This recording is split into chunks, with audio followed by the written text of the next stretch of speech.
আমি নিজে ডিভোর্স দিয়ে দিছি।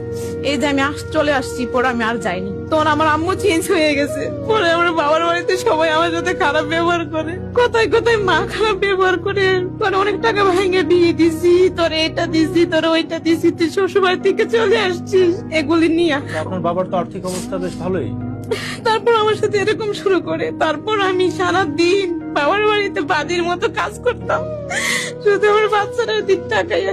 আমি সকাল বিকাল সব সময় সব কাজ করতাম, যাতে আমার সবার মন যাতে ভালো লাগে। সবাই আমার অনেক বাজে বাজে কথা বলতো। আমার আম্মু এমনও বলতো, তুই মরতে পারিস না, তুই করে খাস কিভাবে। আমার অনেক ইচ্ছে হইতো যে আমি বের হয়ে যাই, একটা মেয়ে মানুষ কোথায় যাবো আমি। এই চিন্তা করে আমি থাকছি।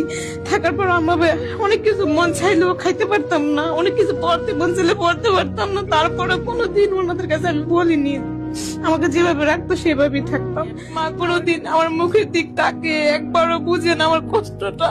আমার আমার তখন অনেক কষ্ট হয়, কারণ পৃথিবীতে অন্য কেউ বুঝুক আর না বুঝুক, একটা মা তো তোর সন্তানের মুখের দিক তাকিয়ে বুঝতে পারে, কিন্তু কখনো না। আমার সারাক্ষণ আমার শুধু মানসিক যন্ত্রণা, মানসিক চাপেই রাখে যে আমি তো একটা মানুষ, আমার যে কষ্ট হয় সেটা কখনো ওর মা বুঝে না, কোনোভাবেই ওনাকে বোঝাইতে পারি না।